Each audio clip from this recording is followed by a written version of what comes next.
All right, everybody.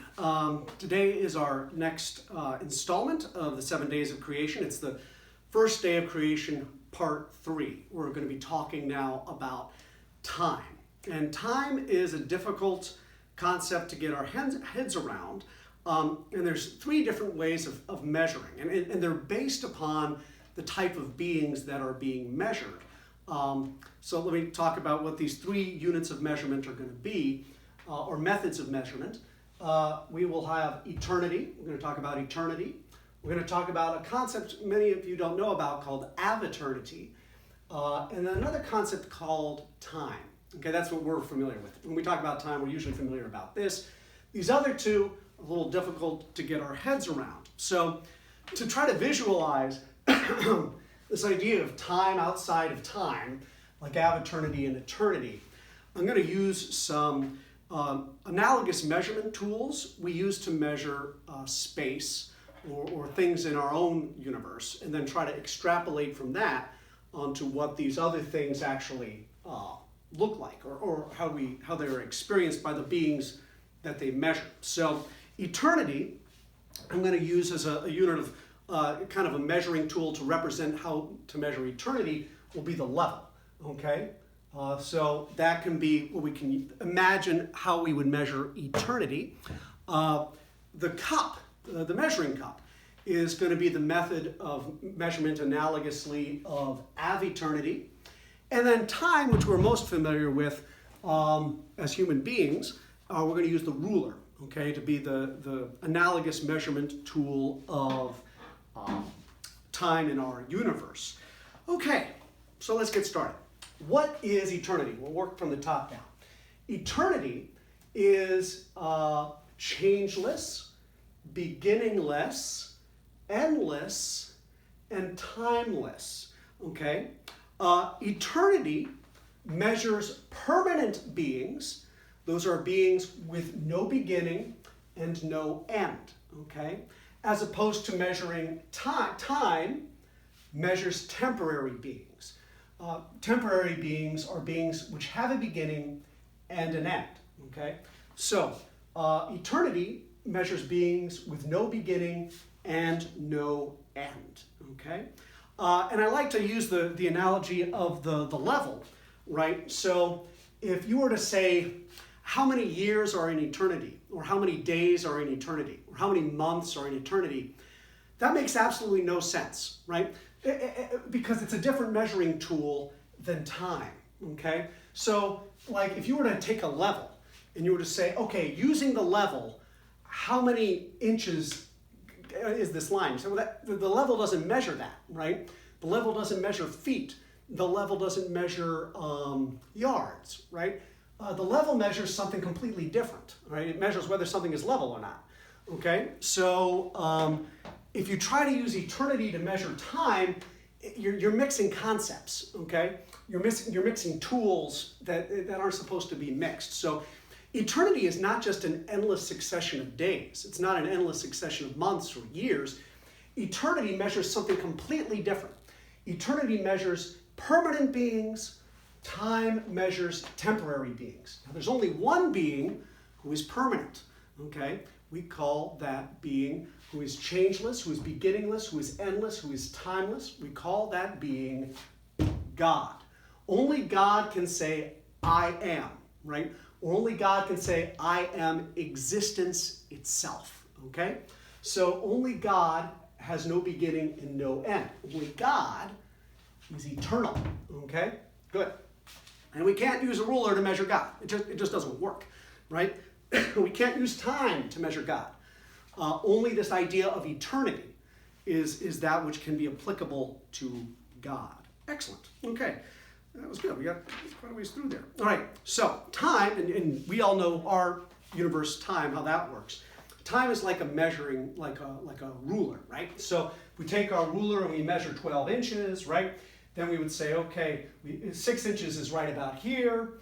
1 inch before 6 is 5. 1 inch after 6 is 7. That makes sense, right? So you could have that same idea in terms of time. So 1 year before 2020, 2019. 1 year after 2020, 2021, okay? Time kind of is easier for us human beings to understand because we exist in time, right? And so time measures creatures that have a beginning and an end, okay? You take the animals of our universe, right? The animals, they're born, they age, and then they die, right? So they change over the course of their existence in time. Okay, even the universe has a beginning and an end. Our visible universe has a beginning and an end, right?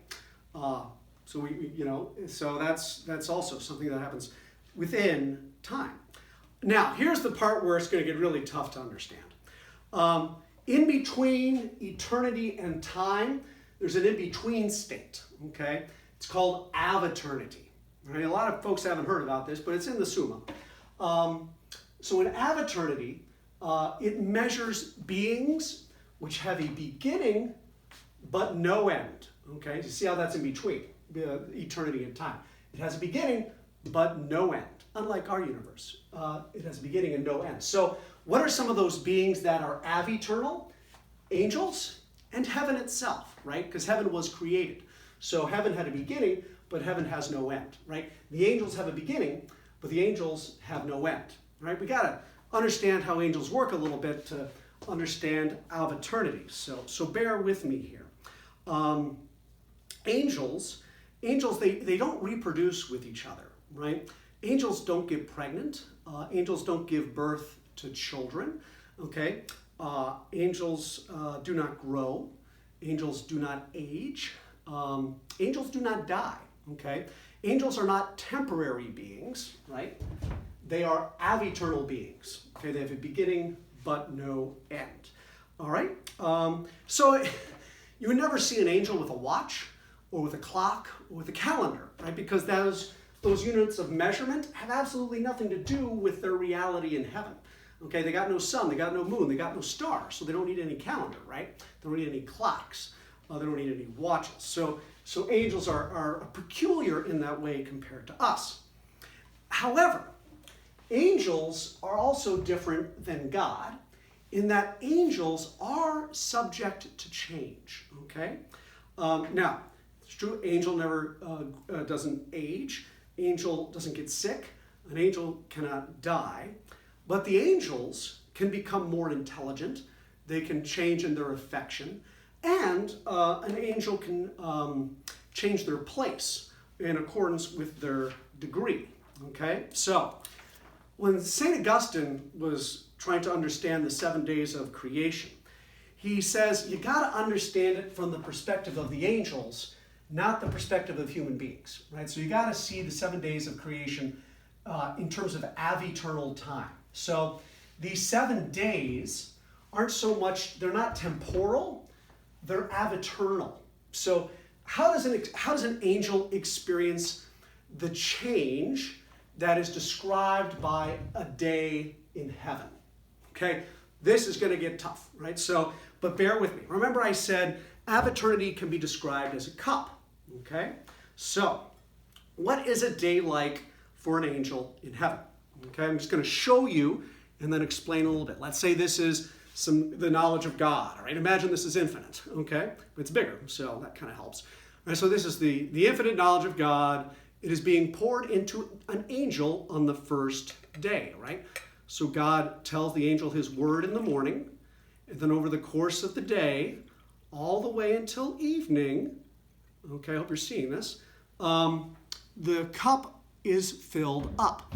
The angel's intellect is filled up over the course of what they can, that change from empty to full is a day for an angel.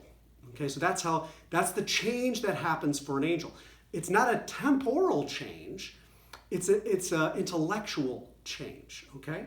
And that change happens from morning, they experience that change as like from morning to evening, okay? So that's how an angel's intellect works, okay? And so that's how they kind of experience a quote-unquote day in heaven, okay?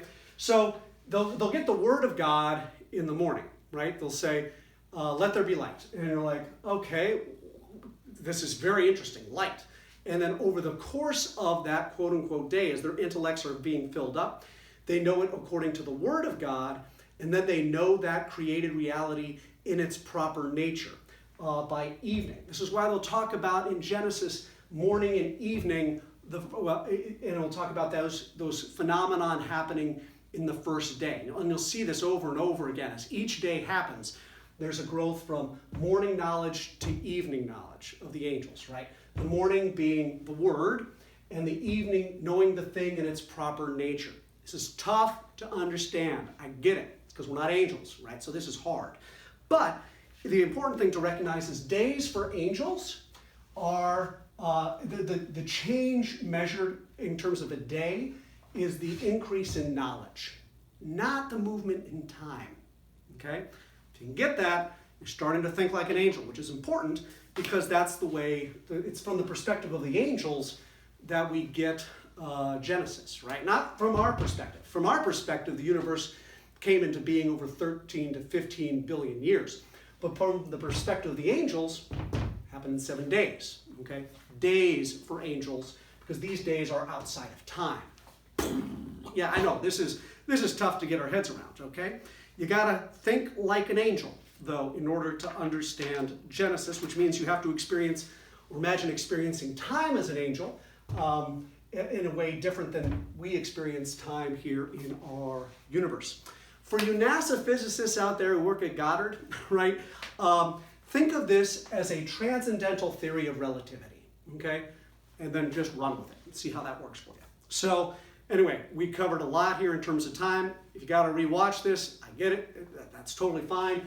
Again, 7 days of creation are from the perspective of the angels. When we get that, that starts to make some sense, okay? Why the 7 days are so important. It's the intellect of the angels being filled up, basically, I want to say 7 times, but again, we can't even use that term time because that's down here. That's a temporal thing, right? This is something different up here. It's a movement of the intellect, an immaterial movement of the intellect, where they receive the Word and then know it more according to a proper nature, from this idea of morning knowledge to evening knowledge. I get it, it's tough, we're not angels, so this is going to be difficult to understand. But anyway, that covers in its totality the first day of creation, as much as I could squeeze out of the first day of creation as I could to give us some knowledge. Next time, we're going to cover the second day of creation, where we're going to talk about the very creation of the fabric of space-time. That's going to happen, which is going to be our universe, right? Second day, we're going to focus on our visible universe being created. The whole first day, we're just looking at these two phenomena, right? But second day, now we're going to start the creation of our visible universe. So stay tuned for next time.